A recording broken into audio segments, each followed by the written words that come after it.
हमारा MC मकुतो यामोरी, Louis continent का सबसे शक्तिशाली कल्टीवेटर। उसने डार्क एजेस के दौरान डीमन किंग की आर्मी को हराकर पूरे कॉन्टिनेंट को संकट से बचाया था। लेकिन जीत के बाद उसके अपने ही साथियों ने अचानक उसके साथ धोखा कर दिया। मरने से पहले मकुतो ने कसम खाई कि वह हर उस गद्दार को नरक के अंदर तक ले जाएगा जिन्होंने उसके साथ धोखा किया था। लेकिन जब उसने सोचा कि अब सब खत्म हो गया है, तभी मकुतो का एक और दुनिया में जन्म हुआ। इस बार वह एक कॉलेज स्टूडेंट बनकर आया था जो डिसेंट यामोरी फैमिली से बिलोंग करता है। लेकिन इस दुनिया का मकुतो कमजोर और बेकार है और उसकी फैमिली ने उसे पहले ही कचरा समझकर घर से निकाल दिया है। मकुतो अपनी आंखें खोलता है और देखता है कि कुछ लोग उसे हैरानी से घूर रहे हैं। जब वह अपने आसपास को समझने की कोशिश करता है, तभी कोई उसका अपमान करता है। उसे बेकार कचरा कहता है जो एक सिंपल टेस्ट के दौरान बेहोश हो गया। एक और स्टूडेंट बीच में बोलता है और पहले वाले को याद दिलाता है कि मकुतो को तो उसकी फैमिली ने पहले ही निकाल दिया है, इसलिए अब वह यंग मास्टर कहलाने के लायक भी नहीं रहा। पास में एक लड़की स्कूल के जीनियस किटामा से कहती है कि वह अपने टेस्ट की तरफ वापस जाए। वह एक्साइटेड है कि किटामा एक और रिकॉर्ड तोड़ने वाला है। किटामा कॉन्फिडेंस से हाँ कहता है और दोनों साथ में वापस चलने लगते हैं। टीचर फिर बाकी स्टूडेंट्स को कहता है कि वे फिटनेस टेस्ट कंटिन्यू करने के लिए वापस जाएं। जब सब लोग मकुतो को इग्नोर करते हुए चले जाते हैं, तभी अचानक एक अजीब सी खामोशी छा जाती है। यादों का एक तूफान उसके दिमाग में घूमने लगता है। उसे समझ आता है कि उसका जन्म एक और लड़के के रूप में हुआ है जिसका नाम भी मकुतो ही है। इस नई दुनिया में यहाँ का मकुतो कमजोर शरीर का मालिक है क्योंकि उसके मेरिडियंस ब्लॉक्ड हैं, जिसकी वजह से उसके माँ बाप की मौत के बाद उसके कबीले ने उसे छोड़ दिया। जब वह इन यादों को देखता है तो उसे पता चलता है कि इस दुनिया में किसी को भी कल्टीवेशन के बारे में कुछ नहीं पता। अपने आसपास को महसूस करते हुए मकुतो हवा में ची की प्रेजेंस को फील कर सकता है। अपनी पिछली जिंदगी में लुई के लोगों ने यह डिस्कवर किया था कि हवा में से इस ची को कैसे अब्सॉर्ब किया जाए। मकुतो ची पर फोकस करने के लिए अपनी आंखें बंद करता है, लेकिन उसे सिर्फ थोड़ी सी ची का पता चल पाता है। लेकिन वह हिम्मत नहीं हारता और इस एनर्जी को अपने शरीर में लेने की कोशिश करता है। अपनी पिछली कल्टीवेशन की जानकारी की वजह से वह जल्दी ही चियाई को एब्जॉर्ब करना सीख जाता है। किसी भी कल्टीवेटर की तरह वह इस एनर्जी को स्टोर करने और प्रैक्टिस से अपने शरीर को स्ट्रांग बनाने का प्लान बनाता है। थोड़ी ही देर में कल्टीवेशन के इस पहले स्टेज में जो थोड़ी सी पावर पैदा होती है, वह उसके ब्लॉक्ड मेरिडियंस को खोल देती है। अपने फिजिक को चेक करते हुए मकुतो देखता है कि वह कुछ इंचेस लंबा हो गया है। नए जज्बे के साथ वह कसम खाता है कि वह अपनी ताकत वापस लेगा और लुई कॉन्टिनेंट पर वापस जाएगा ताकि जो लोगों ने उसके साथ धोखा किया उनसे बदला ले सके। लेकिन अभी के लिए मकुतो का बदला लेने का प्लान वेट करना पड़ेगा क्योंकि वह अभी सिर्फ कल्टीवेशन के पहले स्टेज में है और उसे वापस कॉन्टिनेंट का सबसे स्ट्रांग आदमी बनने में थोड़ा टाइम लगेगा। अपने शरीर में हुए चेंजेस को चेक करने के लिए और अपनी ताकत को जांचने के लिए मकुतो स्कूल के फिजिकल टेस्ट में हिस्सा करने का फैसला करता है। वह जल्दी से वापस फील्ड की तरफ जाता है ताकि टीचर्स को अपने फैसले के बारे में बता सके। स्टूडेंट्स तुरंत उसका मजाक उड़ाना शुरू कर देते हैं क्योंकि वह कितामा को हराने की कोशिश कर रहा है। जाहिर तौर पर कितामा स्कूल का फेवरेट है और उसे एक प्रेस्टिजियस फिजिकल एजुकेशन यूनिवर्सिटी में रिकमेंडेशन भी मिली हुई है। कितामा भी स्टूडेंट्स के साथ मिलकर मकुतो का मजाक उड़ाता है, उसे इज्जत के बिना का कचरा कहता है। मकुतो उन सबकी बातों को इग्नोर करता है। वह यह यकीन रखता है कि उसकी ताकत अब एक नॉर्मल इंसान से काफी ज्यादा है। एक लड़का उसे याद दिलाता है कि इस रेस में अब कोई और नहीं है क्योंकि कोई भी किटामा के खिलाफ कम्पीट नहीं करना चाहता। थोड़ी देर बाद मकुतो और कितामा दोनों ट्रैक पर आते हैं, एक दूसरे के खिलाफ कम्पीट करने के लिए तैयार हो जाते हैं। जैसे ही गन चलती है, कितामा बिना किसी देरी के भागना शुरू कर देता है। इसके मुकाबले में मकुतो आराम से काउंट डाउन करता है और जानबूझकर उसे जाने देता है। बाकी स्टूडेंट्स हंसी के मारे लौटपोट हो जाते हैं और एक बार फिर मकुतो का मजाक उड़ाते हैं कि वह बिल्कुल बेकार कचरा है। 3 सेकंड्स के बाद मकुतो अचानक से फुल स्पीड में भागना शुरू करता है जो सबको शॉक कर देता है। कुछ ही सेकंड्स में वह बिजली की तरह कितामा को पीछे छोड़ देता है। बेसिकली जब कल्टीवेटर्स पहली बार लुई कॉन्टिनेंट पर आए थे तो उनकी फिजिकल और मेंटल क्षमताएं नॉर्मल इंसानों से काफी ज्यादा थीं। जब मकुतो फिनिश लाइन के पास पहुंचता है तो सबको हैरानी होती है कि वह तुरंत फिनिश लाइन क्रॉस नहीं करता, बल्कि वह दोबारा काउंट डाउन करना शुरू कर देता है ताकि कितामा उसके पास आ सके। वह कितामा को एक्स्ट्रा 3 सेकंड्स देता है और फिर फिनिश लाइन क्रॉस करता है। टीचर टाइमर चेक करता है और बताता है कि मकुतो ने लगभग 9 सेकंड्स का नया रिकॉर्ड बनाया है। कितामा भी रेस खत्म करता है, लेकिन उसे यकीन नहीं हो रहा कि वह स्कूल के इस बेकार लड़के से हार गया। हालांकि अभी वह अपनी पूरी ताकत तक नहीं पहुंचा है। मकुतो अपनी ताकत से खुश है। इस नई शुरुआत के साथ वह प्रॉमिस करता है कि वह बहुत बड़ा बनकर दिखाएगा और उन सबको गलत साबित करेगा जिन्होंने उसे पहले अंडर एस्टिमेट किया था। लुई कॉन्टिनेंट में वापस जाकर मकुतो को सबसे शक्तिशाली माना जाता था और लगभग 50 साल की ट्रेनिंग में उसने बहुत सारे एक्सपर्ट्स को पीछे छोड़ दिया था। 65 साल की उम्र में उसने कल्टीवेशन की 7th स्टेज हासिल कर ली थी और कॉन्टिनेंट का सबसे ताकतवर कल्टीवेटर बन गया था। अब इस नए बेकार बॉडी में फंसकर मकुतो स्पेशल मेडिसिन यूज करने का प्लान बनाता है ताकि वह अपनी कल्टीवेशन जल्दी कर सके। वह उनकी कीमतें चेक करता है और उसे पता चलता है कि वे बहुत महंगी हैं। और इस नए बॉडी का असल मालिक तो एक कंगाल लूजर था। मकुटो टैलिस्मन्स बनाकर बेचना चाहता है, लेकिन उसके पास लो ग्रेड सामान के लिए भी पैसे नहीं है। अपने बदला लेने के प्लान्स को छोड़ना नहीं चाहता। वह कसम खाता है कि वह किसी भी तरह से पैसे कमाने का रास्ता ढूंढ लेगा। जब मकुतो अभी भी ये सोच रहा होता है कि पैसे कैसे कमाए, कितामा, जो फील्ड क्लब का कैप्टन है, अपने दोस्तों के साथ उसे बाथरूम में घेर लेता है। धमकाने वाले दस्ते में हारू भी है, जो बॉक्सिंग क्लब का कैप्टन है। कितामा मकुतो को बताता है कि फील्ड में जो रेस का स्टंट उसने किया था, उसकी वजह से उसे प्रोटेक्शन फी जल्दी देनी होगी। अपनी मेमोरी से मकुतो को याद आता है कि ये लोग हमेशा असल मालिक से पैसे लूटते थे। सिर्फ पिछले हफ्ते ही कितामा, हारू और अकीरा ने उसे घेर कर प्रोटेक्शन फी के नाम पर पैसे लिए थे। मकुतो के अजीब एक्सप्रेशन को देखकर कितामा थोड़ा घबरा जाता है और हारू को आगे करने को कहता है। हारू अपनी क्षमताओं पर कॉन्फिडेंट है। वह सोचता है कि वह मकुतो जैसे बेकार लड़के को एक ही वार में खत्म कर देगा। वह पहला पंच मारता है, लेकिन सबको हैरानी होती है जब मकुतो आसानी से उसे डॉज कर लेता है। पुराना मकुटो तो बस अटैक सह लेता, लेकिन नए मकुटो के लिए यह तो कोई बड़ी बात नहीं। हारू के हमले से बचने के बाद वह एक जोरदार हमला करता है और एक जबरदस्त मुक्का मारता है जो हारू का पूरा चेहरा बदल देता है। उसके बाद मकुतो अपना ध्यान अकीरा की तरफ घुमाता है। वह उसे कचरा की तरह एक तरफ लात मारकर फेंक देता है। होउटा और कितामा शौक में खड़े हैं। उन्हें विश्वास नहीं हो रहा कि यह वही डरपोक मकुतो है जिसका वे मजाक उड़ाते थे। मकुतो उनकी तरफ देखता है और पूछता है कि क्या अब वे डर गए हैं, लेकिन भागने के बजाय होउटा और कितामा उसके ऊपर अटैक करने के लिए दौड़ पड़ते हैं। लेकिन वह आसानी से उनकी कलाइयों को पकड़ लेता है और उनका अटैक बीच में ही रोक देता है। फिर इतनी आसानी से वह उनकी कलाइयों को कुचल देता है। दोनों दर्द से चीख पड़ते हैं। मकुतो उनकी चीखों को इग्नोर करता है और उनकी तकलीफ देखकर खुशी महसूस करता है। दर्द बर्दाश्त न कर पाते हुए होउटा और कितामा घबराकर मकुतो से छोड़ने की भीख मांगते हैं। तभी मकुतो उन्हें छोड़ देता है और आसानी से उन्हें कचरा की तरह एक कोने में फेंक देता है। अब तक कितामा इतना डर गया है कि वह कांपते हुए मकुतो से रहम की रिक्वेस्ट करता है। मकुतो मान जाता है, लेकिन जैसे ही वह हारू को छोड़ने की कोशिश करता है, हारू अचानक उसकी तरफ अटैक करने के लिए भागता है। इस बार मकुतो एक ही मुक्के में उसके चेहरे की बाकी बची हड्डियां भी तोड़ देता है। वह हारू को वार्न करता है कि अगली बार ट्राई करने पर वह इतना लकी नहीं होगा। ये पूरा सीन देखते हुए कितामा और बाकी सब वीडियो के एंड तक ऑलमोस्ट अपनी पैंट में हैक देते हैं। मकुतो को देखकर वे सब भयानक डर गए थे। मकुतो उन्हें ऑर्डर देता है कि जो भी चीज उन्होंने उससे छीन ली थी वह सब वापस करें। यह सुनकर वे सब कंफ्यूज्ड हो जाते हैं। जब वह दोबारा गुस्से में रिपीट करता है, कितामा डर के मारे चिल्लाता है और वादा करता है कि सब वापस कर देगा। फिर वह नोट्स का एक बंडल निकालता है और इज्जत से झुककर मकुतो को देता है। पैसे लेने के बाद मकुतो बाथरूम से बाहर निकलता है और सोचता है कि होपफुली वे लोगों को इस बारे में नहीं बताएंगे। लेकिन क्योंकि वे इतने डरे हुए लग रहे थे, उसे लगता है कि उनकी हिम्मत नहीं होगी किसी को बताने की। बाहर जाते हुए मकुतो डिसाइड करता है कि वह जल्द ही स्कूल छोड़ने वाला है, क्योंकि अपना मकसद पूरा करने के लिए काम करते हुए स्कूल जाना उसके लिए मुश्किल है। पैसे गिनता है और खुश होता है कि ये काफी है टैलिस्मैन बनाने के लिए लो ग्रेड सामान खरीदने के लिए, जिन्हें वह बेचकर अपने बदले के मकसद के लिए पैसे जमा कर सकता है। उसके बाद मकुतो अपने टैलिस्मैन के लिए सामान खरीदता है और उन्हें सही करने की तैयारी करता है। टैलिस्मैन एक ऐसी चीज है जो आम कल्टीवेटर्स यूज करते हैं। वह उन्हें बनाते वक्त मानसिक एनर्जी को सामान में डालता है ताकि उन्हें रहस्यमय पावर्स मिल सकें। हालांकि वह सिर्फ फर्स्ट स्टेज का ची कल्टीवेटर है, मकुतो आसानी से उन्हें रिफाइन कर लेता है। वह काफी सारे लो ग्रेड टैलिस्मैन्स क्राफ्ट कर लेता है। उसका प्लान है उन्हें बेचना और फिर मेडिसिनल कल्टीवेशन के लिए एक अच्छी जगह ढूंढना। दुर्भाग्य से 3 हफ्तों के बाद भी मकुतो एक भी टैलिस्मैन नहीं बेच पाता। उसने सड़क पर एक कोने पे अपना सामान लगाया था, लेकिन लोग उसे नफरत भरी नजर से देखते थे। सुबह अपनी मॉर्निंग वॉक के दौरान मकुतो को सड़क पर एक बुरी तरह से जख्मी कुत्ता मिलता है। वह अपने हीलिंग टैलिस्मैन्स में से एक को कुत्ते पर यूज करता है ताकि उसका इफेक्ट देख सके।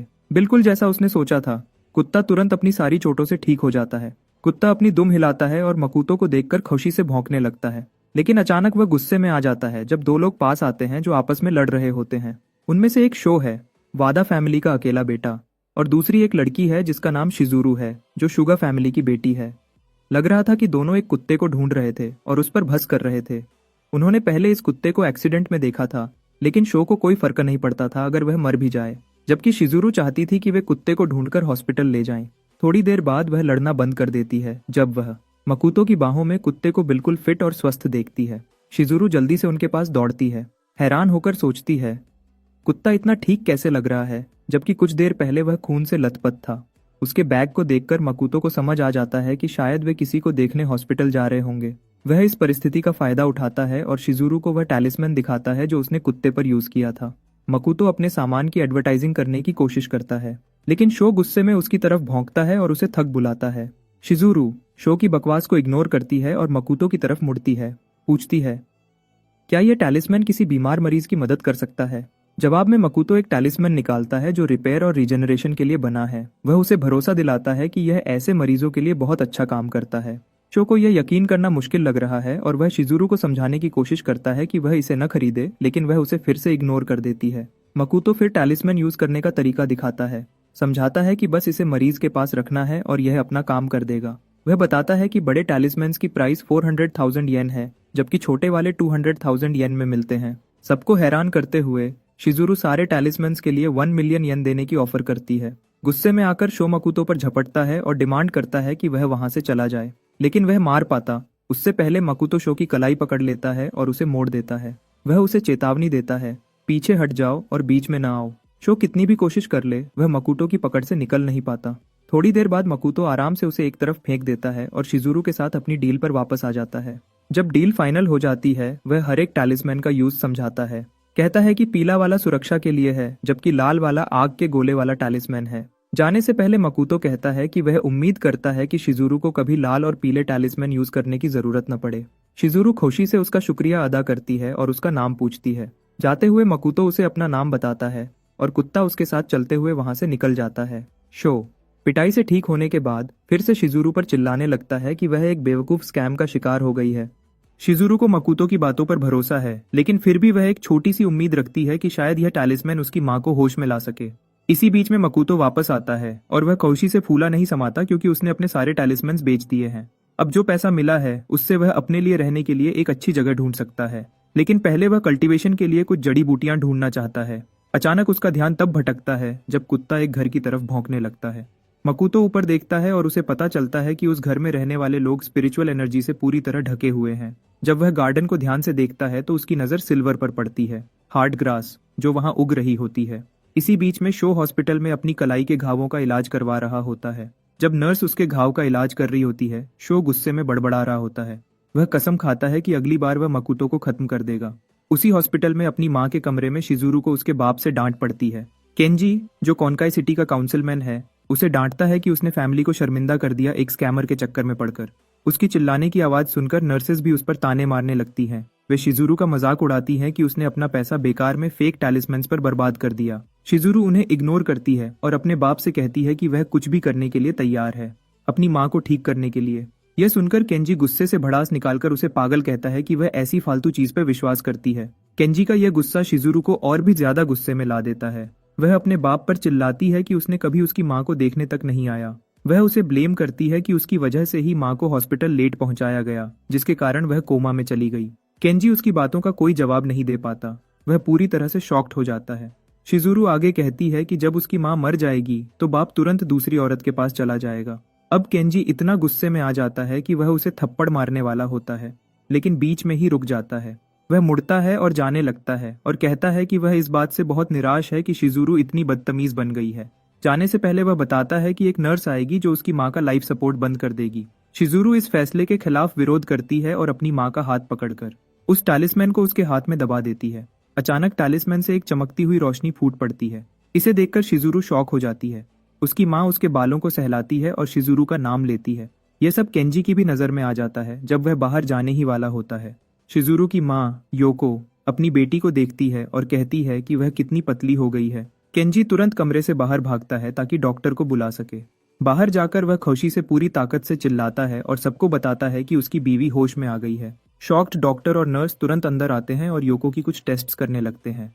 टेस्ट्स के बाद डॉक्टर उन्हें बताता है कि योको 2 साल से कम में अपनी नॉर्मल जिंदगी वापस शुरू कर सकती है। शिजुरू उन्हें टैलिस्मैन दिखाती है और समझाती है कि इसी ने उसकी मां को ठीक किया है, लेकिन डॉक्टर उस पर बिल्कुल विश्वास नहीं करता।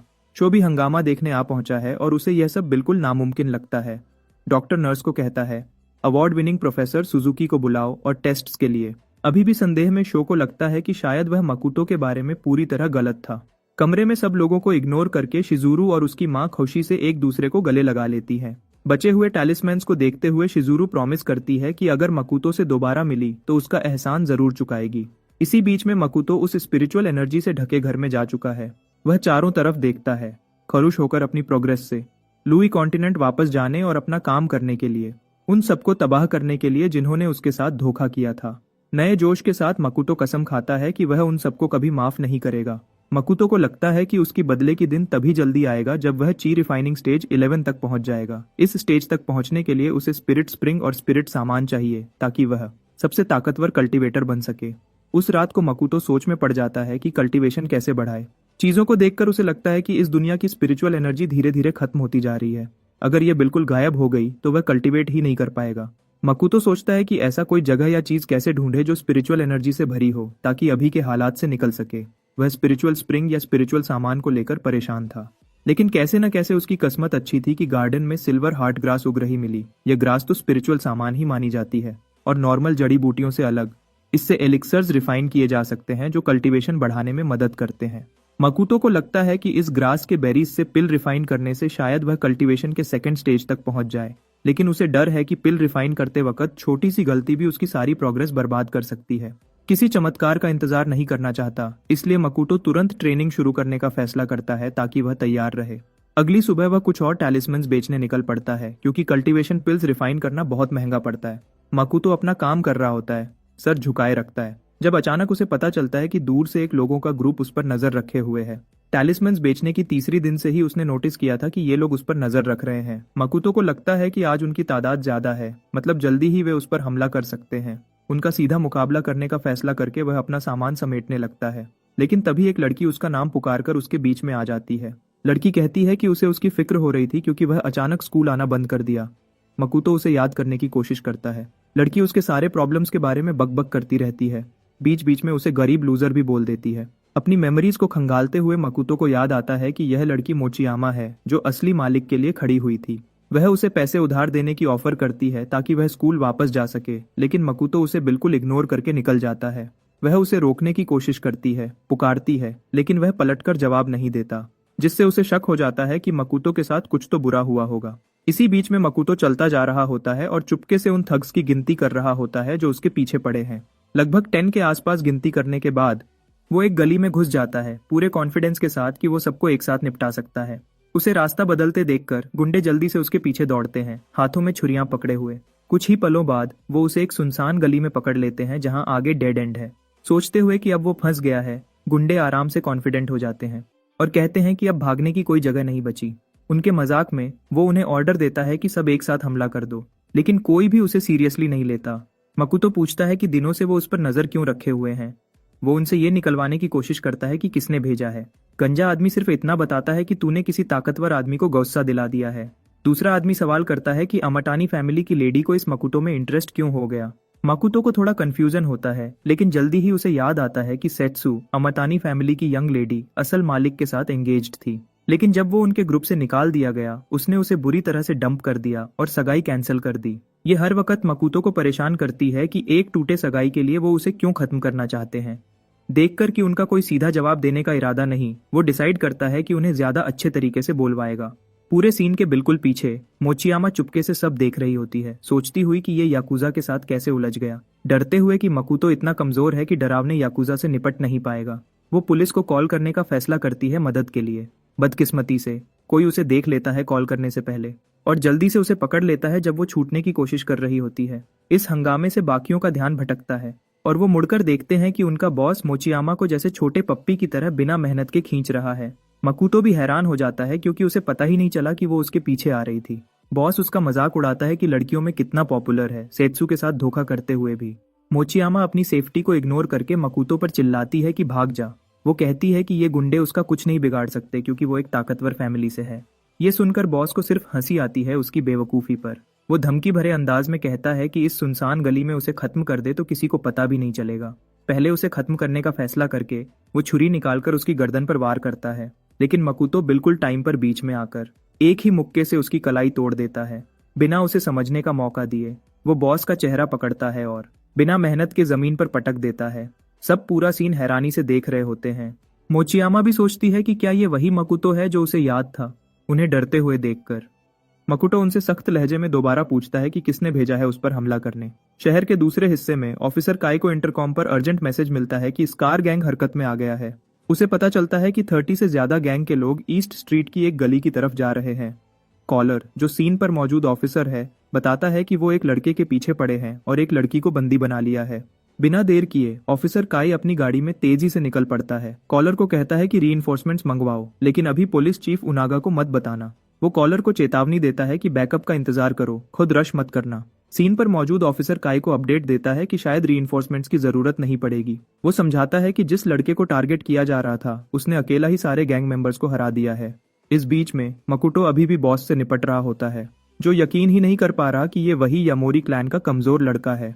मकुटो उससे पूछताछ करता है कि अमाटानी या यामोरी क्लैन ने भेजा है क्या। उसकी झिझक देखकर वो बॉस के खोपड़ी को जोर से दबाता है, धमकी देता है कि 3 सेकंड्स में जवाब दे। दर्द से बॉस बेकरार होकर माफी मांगता है, रोकने की मेहनत करता है। अचानक ऑफिसर काई सीन पर पहुंचकर मकुटो को रोकने के लिए कहता है। मकुटो हैरान हो जाता है उन्हें देखकर, सोचता है कि पुलिस को इतनी जल्दी कैसे पता चल गया। वो भागने के बारे में सोचता है, लेकिन डिसाइड करता है कि अपनी पूरी ताकत दिखाने की जरूरत नहीं। फिर वो बॉस को छोड़ देता है, जो राहत महसूस करता है कि फाइनली बचा लिया गया। मकुटो जानता है कि अभी उसकी ताकत से स्टेट की पावर के खिलाफ नहीं लड़ सकता।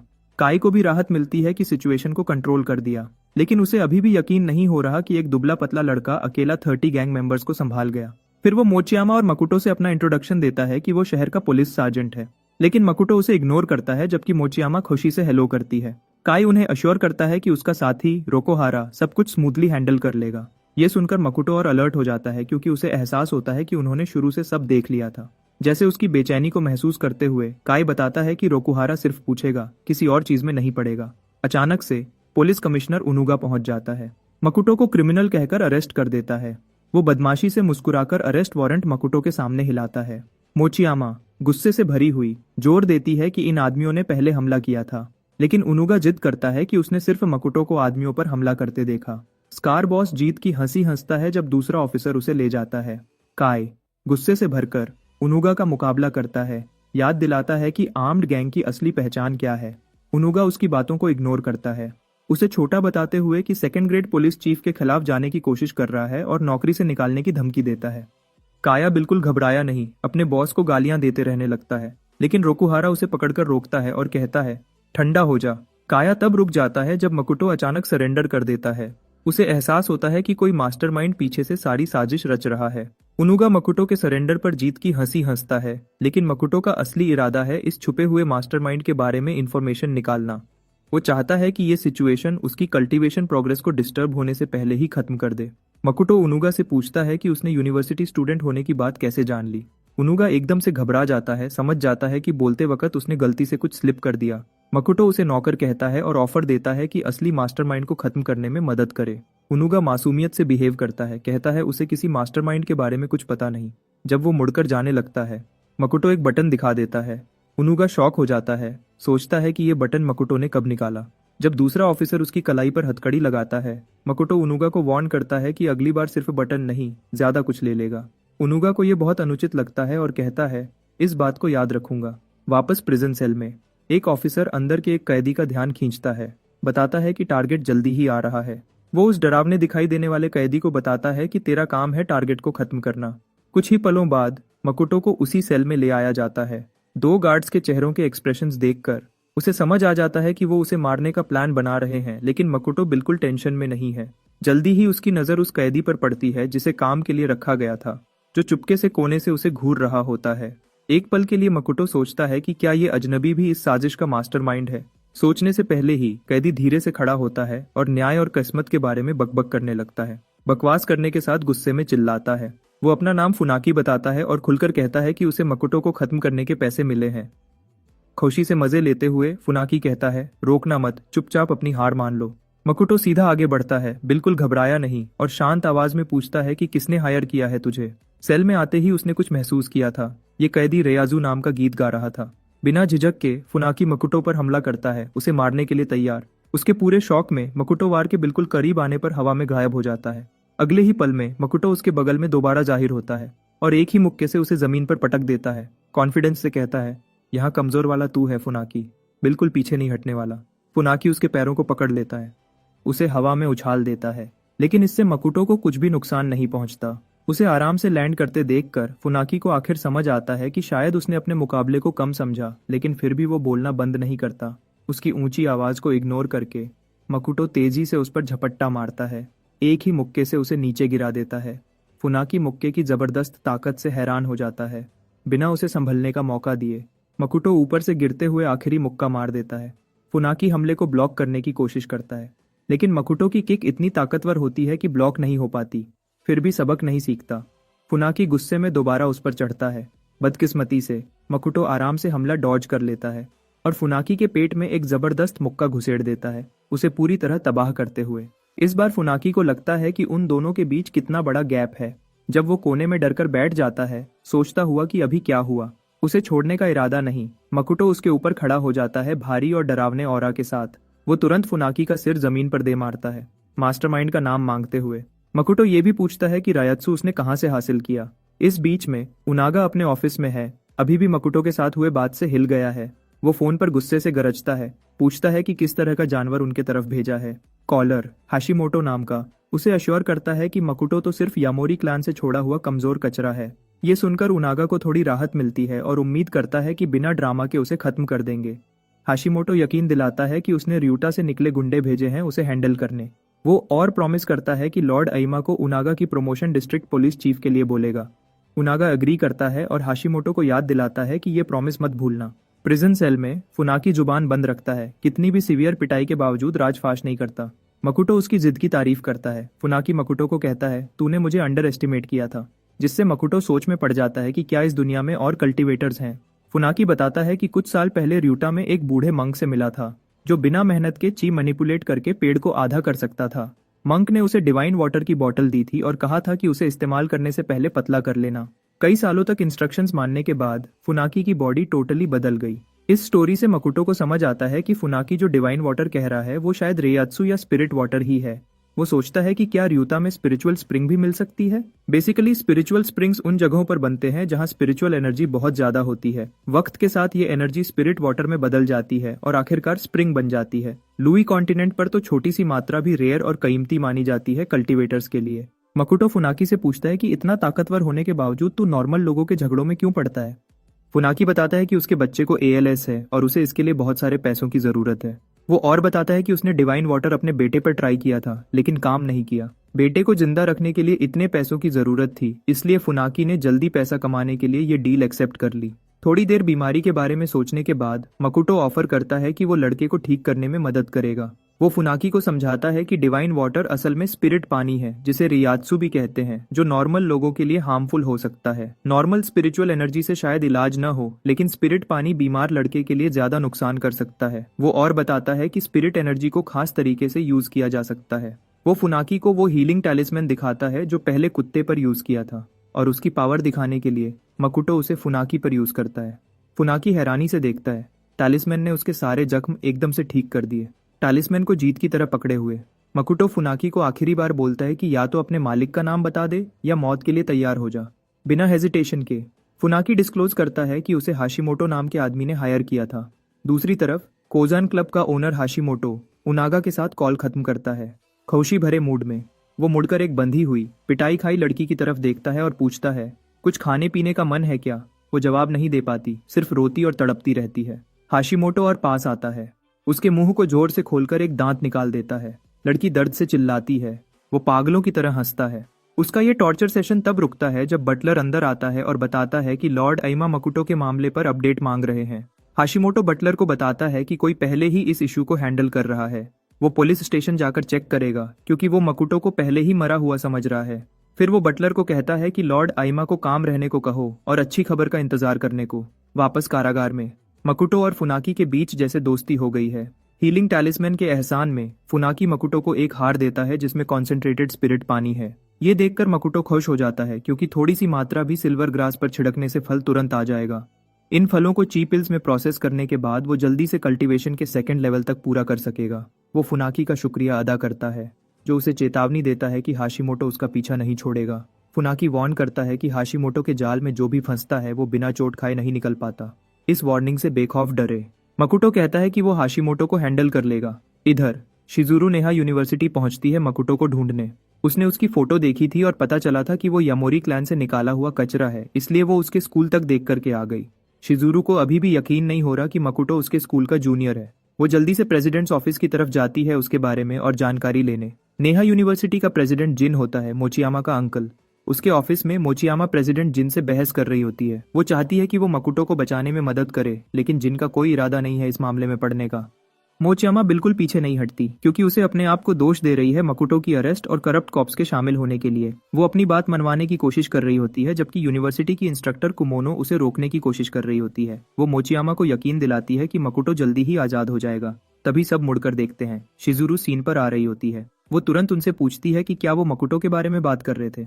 पुलिस स्टेशन पर वापस काई उनागा के ऑफिस में चीख रहा होता है उसकी करप्शन के खिलाफ। वो सालों से स्कार और उसके गैंग के पीछे पड़े हुए हैं बिना किसी वजह के, लेकिन अब उनागा उन्हें ऐसे ही फ्रीली छोड़ रहा है। उनागा काई को बताता है कि सुपरवाइजर पर बिना सबूत के इल्जाम लगाना जुर्म है। काई पीछे नहीं हटता, गुस्से में कहता है कि चीफ पीछे से कुछ गलत करने का प्लान बना रहा है। बदकिस्मती से उसके पास अपनी बात के लिए कोई सबूत नहीं। जब दोनों आदमी एक दूसरे को घूर रहे होते हैं, मोचियामा और शिजुरू ऑफिस में घुस आती हैं, रोकोहारा पीछे पीछे उन्हें रोकने की कोशिश करते हुए। मोचियामा गुस्से में चीफ पर उंगली दिखाती है और शिजुरू को बताती है कि ये वही आदमी है जिन्होंने मकुटो पर झूठा इल्जाम लगाया।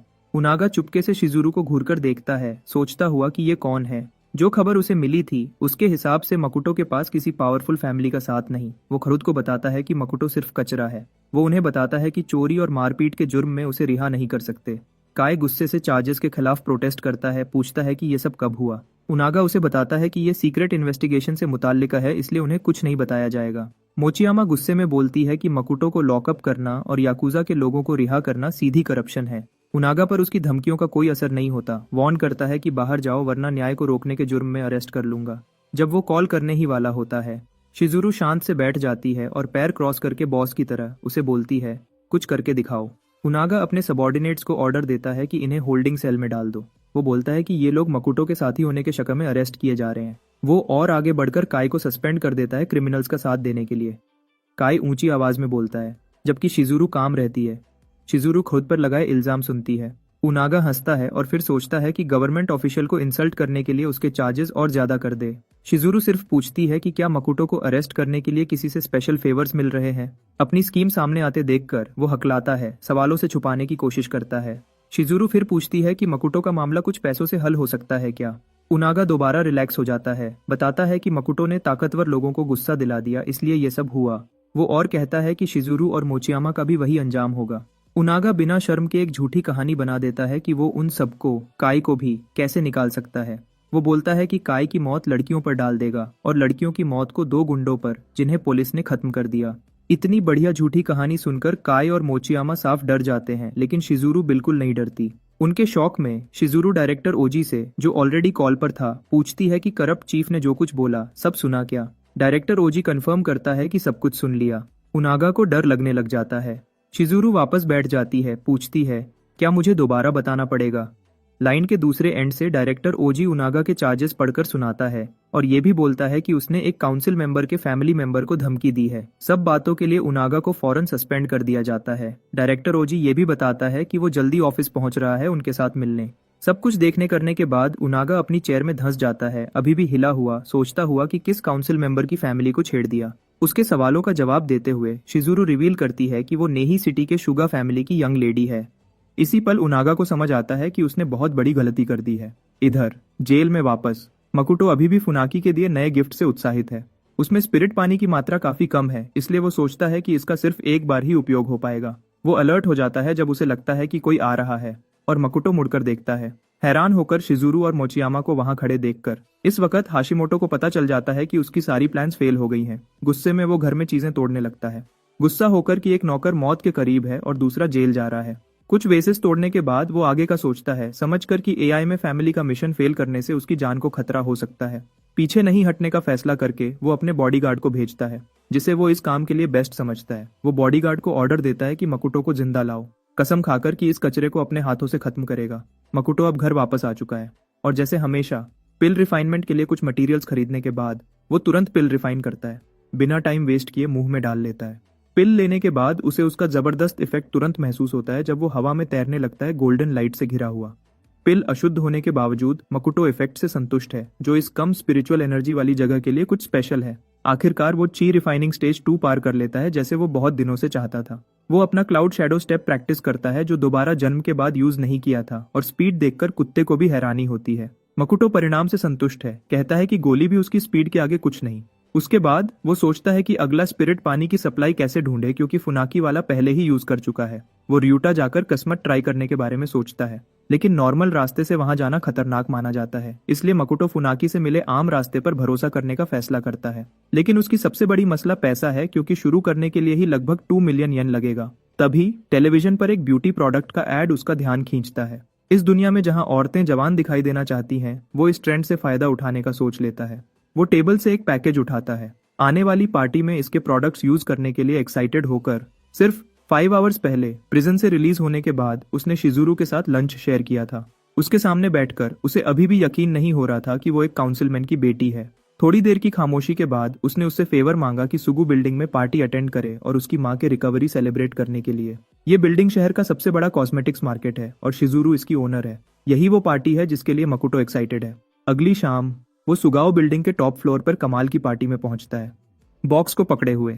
अंदर जुयुआन पिल है, एक एलिक्सर जो उसने रिफाइन किया है। हालांकि अपने लेवल पर वह स्पिरिट पिल्स नहीं बना सकता, ऐसे एलिक्सर बनाना उसके लिए बिल्कुल आसान है। जुयुआन पिल लुई कॉन्टिनेंट पर फीमेल कल्टीवेटर्स में काफी पॉपुलर और सस्ता इलाज है।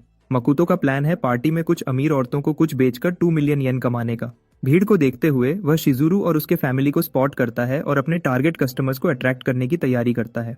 शिजुरू अपनी आंट और अंकल एन्नो और शिरो होशिसु से डील कर रही है, जो उस पर जल्दी शादी करने का प्रेशर डाल रहे हैं। अभी सिर्फ 30s में है। वे उसे ओल्ड मेड कहते हैं और वॉर्न करते हैं कि वह फैमिली की पुरानी कुंवारी मसामी जैसे एंड अप न कर जाए। शिरो तो मसामी का इंसल्ट भी करता है, उसे वेस्ट ऑफ स्पेस कहता है। मसामी अपना डिफेंस करने की कोशिश करती है, लेकिन सही वर्ड्स नहीं मिलते, जो शिरो को और ज्यादा आक्रामक बना देता है। योको अब परेशान होकर शिरो को रुकने को कहती है, जबकि शिजुरू उसे याद दिलाती है कि मसामी ने उनकी दादी के गुजर जाने के बाद उसे और कईयों को पाला था। फिर भी न रुकते हुए शिरो योको से कहता है कि वह शिजुरू को जल्दी सेटल होने के लिए कन्विंस करे।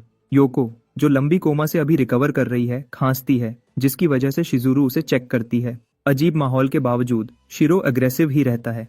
शिजुरू के लिए एक फैमिली तक सजेस्ट करता है शादी के लिए। वह वॉर्न करता है कि अगर सेटल नहीं हुई तो वह बांझ बन जाएगी। मसामी अपनी ओपिनियन देना चाहती है, लेकिन शिरो उसे कट कर देता है और कहता है कि कोई कॉस्मेटिक प्रोडक्ट उसकी जवानी वापस नहीं ला सकता। उसी वक्त मकुतो मौका देखकर बोल पड़ता है। वह शिरो की आलोचना करता है कि वह शिजुरू का इंसल्ट कर रहा है, जो कॉस्मेटिक इंडस्ट्री की इंपॉर्टेंट चेहरा है। गुस्से में शिरो सिक्योरिटी को बुलाता है मकुतो को वेन्यू से निकालने के लिए, लेकिन शिजुरू सबको बताती है कि यही वह शख्स है जिसने योको को बचाया था। योको मकुतो का हाथ पकड़ती है, उसका शुक्रिया अदा करने के लिए कि उसने शिजुरू को टैलिस्मैन बेचा था। शिरो को मकुतो को देखकर ही घिन आती है और वह उसे स्कैमर कहता है। वह क्लेम करता है कि योको कोमा से सिर्फ मेडिकल साइंस की वजह से उठी थी। सारे ताने इग्नोर करते हुए मकुतो अपने आप को रिसर्चर और शिजुरू का बिजनेस पार्टनर के रूप में इंट्रोड्यूस करता है। शिजुरू को भी बिजनेस पार्टनर सुनकर हैरानी होती है। देखने वाले लोग नापसंदगी से भर जाते हैं, उसे कहते हैं कि जवानी रिस्टोर करने के डिस्कशन में उसका कोई हिस्सा नहीं है। मकुतो आत्मविश्वास से अपना बॉक्स दिखाता है और प्रॉमिस करता है कि उन्हें कुछ अच्छा दिखाएगा। वह मसामी को बॉक्स देता है, उसे इनवाइट करता है कि जुयुआन पिल खा ले। शिरू सबसे पहले डाउट करता है, शक करता है कि शायद ये जहर ही हो। मसामी उसे उदासी से देख रही है, सोच रही है कि क्या वह सच में पिल खा सकती है। शिजुरू उसे अश्योर करती है कि वह मकुतो पर ट्रस्ट कर सकती है और योको भी उसका सपोर्ट करती है। भीड़ फुसफुसाहट से भर जाती है कि दोबारा जवान करने वाली पिल का एग्जिस्ट करना इम्पॉसिबल है। उसे पुश देने के लिए मकुतो मसामी के कान में विस्पर करता है, पूछता है कि क्या वह अपनी वेस्टेड जवानी वापस नहीं चाहती, सोचते हुए कि कितने बेकार लोगों पर उसने अपनी पूरी जवानी गुजार दी थी और वे लोग इतने टाइम से उसे परेशान कर रहे हैं। मसामी पिल लेने का डिसाइड करती है। सबको शॉक करते हुए वह पिल उठाती है और पिल को मुंह में डाल लेती है। सब इंतजार में बैठे हैं दोबारा जवान होना देखने के लिए, लेकिन कुछ सेकंड्स गुजर जाने के बाद भी कुछ नहीं होता।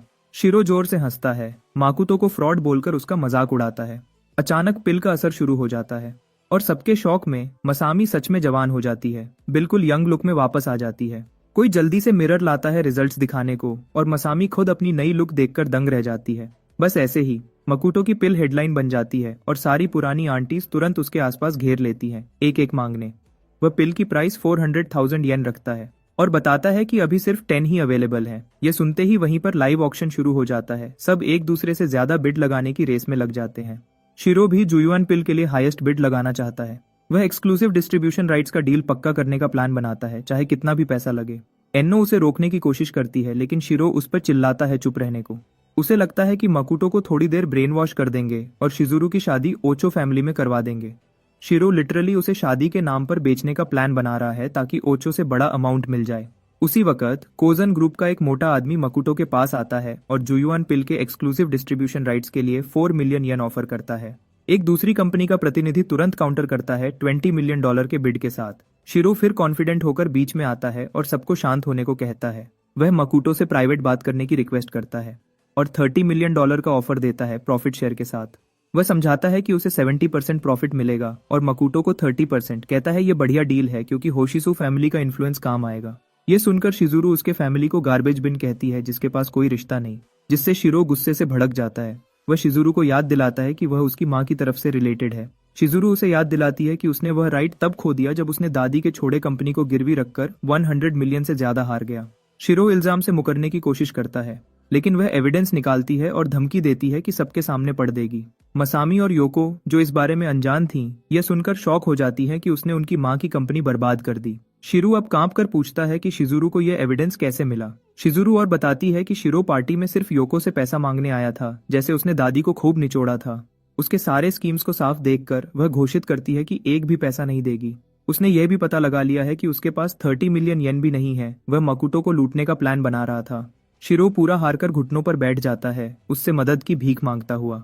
वह बिना शर्म के योको से कहता है कि शिजुरू से भीख मांगने में मदद करे, लेकिन योको मना कर देती है, क्लियरली डिसअपॉइंटेड कहकर कि उसने उनकी माँ की लेगेसी बर्बाद कर दी। क्लासिक मामास बॉय की तरह वह मसामी की स्कर्ट पकड़ लेता है, भीख मांगता हुआ कि वह फैमिली में आखिरी मर्द है, उसकी मदद करो। इस बेकार जानवर से थककर मसामी उसे धक्का देती है और मदद करने से मना कर देती है। आखिर में शिरो वहीं औरतों के सामने खड़ा होता है जिन्हें वह हमेशा नीचे देखता था। शिजुरू उसे अल्टीमेटम देती है, या तो जेल जाओ या अपनी कंपनी को सिर्फ 1 येन में मुझे बेच दो। इससे वह पूरी तरह से टूट जाता है। पास खड़े लोग उसका मजाक उड़ाते हैं, कहते हैं कि ये उसकी किस्मत ही ऐसी है। फिर शिजुरू मकोटो की तरफ मुड़ती है और ऑफर करती है कि वह उसे एक ज्यादा अच्छे बिजनेस वाले से मिलवाएगी। वह समझाती है कि 40 मिलियन येन एक अच्छा सेटलमेंट है और उसे 80% प्रॉफिट अपने पास रखने की कोशिश करनी चाहिए। वह चेतावनी देती है कि इस पार्टी में सब फ्रॉड हैं, वे उसका फायदा उठाएंगे। हैरानी की बात है, मकोटो सब कुछ उसके हवाले कर देता है। उस शाम को वह उसे उसके अपार्टमेंट तक ड्रॉप करती है और कहती है कि कितना अच्छा घर है। मकोटो बताता है कि ये सिर्फ रेंट पर लिया हुआ है। वह राइड के लिए शुक्रिया कहता है और शिजुरू उसे यकीन दिलाती है, कहती है कि वह उसका दोस्त है। दोस्त सुनकर मकोटो हैरान हो जाता है जब वह दोबारा कहती है। अपना हाथ आगे बढ़ाती है दोस्ती पक्की करने के लिए। बातें करने के बाद वह चुपचाप अंदर चला जाता है। अभी भी सब सोच रहा होता है। वह चांद की तरफ देखता है, सोचता है कि शायद ये नई जिंदगी इतनी बुरी भी नहीं। घर में घुसते ही मकोटो को शौक लगता है जब वह देखता है कि उसका कुत्ता अपने ही खून के तालाब में पड़ा है। चाकू अभी भी वहीं लगा हुआ है, जैसे एक खतरनाक वार्निंग हो। और ये पूरा नजारा मकोटो को बहुत गुस्सा दिला देता है। कुछ पल पहले एक छायादार आदमी ने हाशिमोटो को फोन किया था बताने के लिए कि मकोटो एक लड़की के साथ घर पहुंचा है। हाशिमोटो को मजा चखाने के लिए वे लोग शिजुरू को पकड़ने का प्लान बना रहे हैं। हाशिमोटो फोन पर ही बात कर रहा था उस वार्निंग के बारे में जो उन्होंने घर में छोड़ा है। मकोटो जल्दी से अंदर दौड़ता है कुत्ते को चेक करने, और खुशी की बात, वह अभी भी सांस ले रहा था। उम्मीद करता है कि हीलिंग टैलिस्मैन काम करेगा। वह चाकू निकालता है और टैलिस्मैन कुत्ते पर रख देता है। इतने में एक आदमी ऊपर छाया में छुपा बैठा मकोटो को देख रहा होता है। अचानक वह नीचे की तरफ झपट्टा मारता है, पीछे से अटैक करने के लिए तैयार। उसके लिए शौक की हद होती है जब मकोटो अपने कुत्ते के साथ पल भर में गायब हो जाता है और पीछे प्रकट हो जाता है। एक लात उस आदमी को जमीन पर पटक देता है। जल्दी ही और गुंडे वहां पहुंच जाते हैं। सोच रहे होते हैं कि ये क्या हुआ। मकोटो धीरे से कुत्ते को एक तरफ धकेल देता है ताकि अकेला उनका मुकाबला कर सके। वह उनकी तरफ इतने गुस्से से देखता है और बिना सोचे वे उस पर हमला कर देते हैं। एक आदमी बाकियों को याद दिलाता है कि मालिक के ऑर्डर के मुताबिक मकोटो को जिंदा रखना है। जैसे ही वे देखते हैं कि मकोटो कितनी आसानी से एक बंदे को निपटा देता है, बाकी सब रुक जाते हैं जो देख रहे होते हैं डर के मारे। मकोटो के अति आत्मविश्वास स्टाइल को इग्नोर करते हुए एक और बेवकूफ तुरंत उस पर लपकता है। सिर्फ इतना ही कि उसका हाथ सॉसेज की तरफ फटकर अलग हो जाता है और वह छोड़ने को तैयार नहीं। मकोटो उसकी गर्दन मोड़ देता है जैसे वह किसी खिलौने को नोच रहा हो।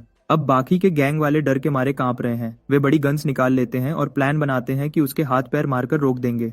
लेकिन इन बेवकूफों को समझ नहीं आ रहा कि मकोटो बुलेट से भी तेज है। उनके प्यू प्यू से बिल्कुल नहीं डरते हुए वह फ्लैश की तरह तेजी से इधर उधर हो जाता है, गोली चुकाता हुआ। मकोटो कसम खाता है कि एक एक करके सबको निपटाएगा जब तक ये लोग रहम मांग न लें और बताएं किसने भेजा है। दूसरी जगह शिजुरू को पगला हाशिमोटो पकड़ लेता है, जो उसके साथ अपना घटिया शौक पूरा करना चाहता है। यह जानते हुए भी कि वह मशहूर काउंसिलमैन केंजी सुगा की बेटी है, हाशिमोटो उसके साथ खेलना चाहता है। वह एक बार फिर उसकी पहचान कंफर्म करता है, मजे लेते हुए। जैसे ही शिजुरू तड़पना शुरू करती है, उसका फोन बज उठता है। हाशिमोटो उठाता है, मकोटो के बारे में अपडेट मांगता है। हैरानी होती है जब फोन पर मकोटो की आवाज आती है, बताते हुए कि उसके सारे बंदे खत्म हो चुके हैं। मौका देखकर हाशिमोटो शिजुरू को पकड़ने की बात करता है, जो मकोटो को और ज्यादा गुस्सा दिला देता है। मकोटो चेतावनी देता है कि उसे छोड़ दे, वरना बुरा अंजाम होगा, लेकिन पगला सिर्फ उसका मजाक उड़ाता है। हाशिमोटो खुशी से मकोटो को 40 मिनट्स देता है पहुंचने के लिए। धमकी देता है कि अगर नहीं आया तो शिजुरू को सुशी की तरह सर्व करते हुए लाइव स्ट्रीम कर देगा। लोकेशन ढूंढने को कहकर हाशिमोटो फोन काट देता है। गुस्से में मकोटो हाथ में सस्ता फोन कुचल देता है। हाशिमोटो शिजुरू के साथ अपना घटिया काम जारी रखता है। मेन इवेंट से पहले टीजर वीडियो बनाने का प्लान बना रहा। वह उसके मुंह से टेप उतार देता है, लेकिन जैसे ही आगे बढ़ता है दरवाजे पर नॉक होती है। दरवाजा खोलता है तो गार्ड्स बताते हैं कि वेयरहाउस में फायर अलार्म बज गया है। हाशिमोटो जल्दी से उन्हें कहता है कि अलार्म बंद कर दो ताकि पुलिस न आ जाए। खुद जाकर देखने का फैसला करता है। गार्ड से कहता है दरवाजा संभालो, वह अलार्म चेक करता है। वह जाते ही कुछ पल बाद किसी ने गार्ड को इतना जोरदार मुक्का मारा कि दरवाजा ही टूट गया। शिजुरू ऊपर देखती है कि मकोटो उसे बचाने आया है या नहीं। सिर्फ 1 घंटा पहले फुनाकी मकोटो के घर पर ryuta के लिए इंट्रोडक्शन लेटर देने आया था, लेकिन फोन नहीं लगा। वह एड्रेस दोबारा चेक करता है कि सही जगह पर है। उसी वक्त उसने सुना कोई हाशिमोटो को बता रहा था कि मकोटो अपनी गर्लफ्रेंड के साथ घर लौटा है। बातचीत से पता चला कि घर के अंदर 6 गुंडे मकोटो का इंतजार कर रहे हैं। उसने ये भी देखा कि बेहोश शिजुरू को जबरदस्ती गाड़ी में डाला जा रहा है। फुनाकी छुपकर एक कोने से सब देख रहा था। जैसे ही शिजुरू वाली गाड़ी निकलती है, वह अपनी बाइक पर सवार होकर उसका पीछा करता है और मकोटो को एड्रेस भेजने का प्लान कर रहा होता है। एक प्राइवेट मैंशन पर पहुंचकर फुनाकी की आखिरकार मकोटो से बात हो जाती है। वह उसे बताता है कि शिजुरू को पकड़ लिया गया है और मैंशन का पता भी देता है। मकोटो हैरान हो जाता है और पूछता है कि फुनाकी को ये सब कैसे पता चला। कॉल से पहले वह एक गुंडे से पूछताछ कर रहा था। उसे इतना मारता कि मौत के किनारे तक ले जाता, फिर हीलिंग टैलिस्मैन से ठीक करता ताकि और टॉर्चर कर सके। टाइम वेस्ट न करते हुए मकोटो फुनाकी से कहता है कि शिजुरू को बचाने में मदद करो। रिक्वेस्ट करने के बाद वह कसम खाता है कि हाशिमोटो को खुद सबका सिखाएगा। ये रिक्वेस्ट ही थी जिसने फुनाकी को पहले फायर अलार्म बजवाने पर मजबूर किया ताकि हाशिमोटो रूम से बाहर निकले। वह इंतजार करता है हाशिमोटो के जाने का, फिर गार्ड्स के पास जाता है जो अपने घटिया बॉस की बुराई कर रहे थे। फुनाकी एक्वामैन की तरह उनकी तरफ चलता है, उनके सवालों को बिल्कुल इग्नोर करता हुआ। तभी उसने उन पर अटैक किया था। अटैक की ताकत से दरवाजा तोड़ दिया। शिजुरू, जो बेहोश सी लग रही थी, मकोटो का नाम लेती है, सोचकर कि वह उसे बचाने आया है, लेकिन ये तो सिर्फ फुनाकी था जो मकोटो की रिक्वेस्ट पर उसे बचाने आया था। फुनाकी उसे जैसे मुर्दा बाहर उठाता है और हाशिमोटो के वापस आने से पहले तेजी से वहां से निकल जाता है। वह पीछे के गार्डन में जाने वाले दरवाजे तक पहुंचता है जहां कार खड़ी है और आगे बढ़ता है, उम्मीद के साथ कि कोई पकड़ने से पहले निकल जाएंगे। जैसे ही वह हैंडल पकड़ता है, एक गोली उसकी जांघ फाड़ देती है। झटका लगने से वह शिजुरू को गोद में लिए जमीन पर गिर पड़ता है। दर्द में भी फुनाकी अपने हाथ से उसका सिर बचाता है जमीन पर लगने से। कुछ पल बाद हाशिमोटो अंदर आता है, अपने परफेक्ट शॉट का शान मारता हुआ। उसके बंदे भी हाँ में हाँ मिलाते हुए ताली बजाते हैं जैसे कठपुतलियां। फुनाकी का दिल जोर से धड़कता है, सोचता है कि ये लोग इतनी जल्दी कैसे वापस आ गए। अपना डर छुपाते हुए वह हाशिमोटो को पुराने दोस्त की तरह हेलो कहता है। हाशिमोटो हालात का मजा ले रहा है, जोर से हंसता है जब वह गद्दार को निपटने का सोचता है। बिना लड़े हार न मानने वाला फुनाकी खुद को संभालता है और सीधा चैलेंज कर देता है। इधर मैंशन के बाहर मकोटो हिसाब चुकता करने आता है उस पागल के साथ। गार्ड्स दरवाजे की तरफ दौड़ते हैं, हैरान कि कौन इतनी हिम्मत कर रहा है इतने सीधे आने की। मकोटो पूरे गुस्से में उनकी तरफ देखने की भी जहमत नहीं करता। वह आराम से दरवाजे को मुक्का मारकर तोड़ देता है जैसे सस्ता खिलौना हो कोई। गार्ड्स को हैरान हुआ छोड़कर वे सब एक साथ उस पर टूट पड़ते हैं, सोचते हैं कि नंबर से काम बन जाएगा। बदकिस्मती से उनके लिए मकोटो उन सबको आसानी से चीरता हुआ गुजर जाता है, उन्हें कचरे की तरह साइड में फेंकता हुआ। कुछ ही सेकंड्स में सहन बिल्कुल शांत हो जाता है। गिरे हुए गार्ड्स के बीच खड़ा मकोटो जोर से अपने आने के बारे में बताता है, पूरा मेन हीरो बनकर। मैंशन के अंदर फुनाकी का हाल इतना ठीक नहीं। काफी बंदे तो उसने गिरा दिए, लेकिन लगता है अब उसकी लिमिट आ गई है। अभी के अभी वह दिल ही दिल में सोच रहा है कि मकोटो की रिक्वेस्ट ठुकरा देता संकट से बचाने की। हाशिमोटो अभी भी खुद को दुनिया का बादशाह समझ रहा है। दावा करता है कि फुनाकी को सुशी बनाकर मकोटो को भेज देगा। अचानक उसका मूड खराब हो जाता है बड़े दरवाजे पर जोरदार मुक्का पड़ने से। मकोटो अंदर आता है, बोलता है कि हाशिमोटो को सबका सिखाने के लिए आया है। फुनाकी अब खुशी से 7वें आसमान पर है। मकोटो उसे हीलिंग टैलिस्मैन देता है ताकि वह फिर से ताकत पा सके। हाशिमोटो अपने आदमियों को ऑर्डर देता है कि मकोटो को तुरंत खत्म कर दो। मकोटो पीछे रुककर उनका मुकाबला करता है। फुनाकी शिजुरू को गोद में उठाता है और मिशन पूरा करने निकल जाता है। क्लाउड शैडो स्टेप यूज करके मकोटो बरसते गोलियों के बीच आसानी से निकल जाता है, एक एक करके बंदे निपटाता हुआ। इधर हाशिमोटो डर के मारे देख रहा है, सोच रहा है ये फ्लैश की तरह कब आया। समझ में आ जाता है कि शायद उसने मकोटो को कम आंका था। वह चुपके से वहां से खिसकने की कोशिश करता है, जैसे बिल्कुल बेकार डरपोक। आखिरकार हंगामे से बच निकलता है। हाशिमोटो डर के मारे चूहे की तरह भागता है। सोचता है कि लोग मकोटो जैसे ड्रैगन को कमजोर कचरा क्यों कहते थे। जल्दी से एक दरवाजे तक पहुंचता है और पासवर्ड डालने की कोशिश करता है, लेकिन डर के मारे हाथ कांप रहे हैं। अचानक कुछ बंदे की लाशें रूम में उड़कर आती हैं, मकोटो के आने का इशारा करते हुए। पहली बार इतनी बड़ी मारपीट देखने के बाद हाशिमोटो सच में डरा हुआ लग रहा है। हकलाते हुए मकोटो से कहता है, आराम से, काम डाउन। अपने उस्ताद का नाम लेकर धमकाने की कोशिश करता है, लेकिन कोई असर नहीं। हाशिमोटो अपने बंदों से अलग पूरा डरपोक है। बस मकोटो को देखकर ही लॉर्ड आइमा का नाम उगल देता है कि वह उसकी बॉस है। मकोटो को ये लॉर्ड आइमा कौन है कुछ पता नहीं, इसलिए वह गुस्से से देखता है, बोलने को कहता है। हाशिमोटो बताता है कि लॉर्ड आइमा आइमा फैमिली का वारिस है। कह रहा है कि ये आइमा मकोटो को टारगेट कर रहा है एक अफवाह की वजह से कि मकोटो ने सेत्सु के साथ खेला है, और बताता है कि लॉर्ड आइमा अमातानी फैमिली की लड़की से राजनीतिक शादी करना चाहता है, इसलिए मकोटो को पूरी तरह खत्म करना चाहते हैं ताकि फ्यूचर में परेशानी न हो। अपनी मेमोरी चेक करता है। मकोटो को असल मालिक की कोई याद नहीं कि वह अपनी फियांसे से चुपके मिला था। लगता है कोई उसे जानबूझकर फंसा रहा है। सब बताकर हाशिमोटो मकोटो को धमकाता है कि उसे छोड़ दे, वरना लॉर्ड आइमा जैसे ताकतवर आदमी से पंगा लेने का अंजाम भुगतेगा। ये सुनकर मकोटो सोचता है कि ये लॉर्ड आइमा भी शायद कल्टीवेटर ही होगा। इधर हाशिमोटो टूटे आशिक की तरह बकबक करता है, प्रॉमिस करता है कि छोड़ दे तो मदद करेगा। बदकिस्मती से मकोटो अपने वादे से कभी नहीं मुड़ता, इसलिए तुरंत उसके मुंह पर इतना जोरदार मुक्का मारता है कि उसकी ताकत से बंद दरवाजा ही टूट जाता है।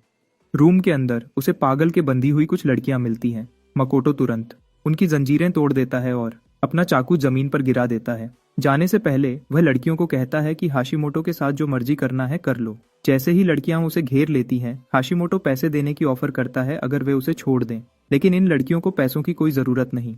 वे उसके घटिया कामों की वजह से नरक से गुजर चुकी है। खुशी और दर्द मिले आंसुओं के साथ वे उसे उसी नरक में भेजकर मजे लेती हैं जो उसने बनाया था।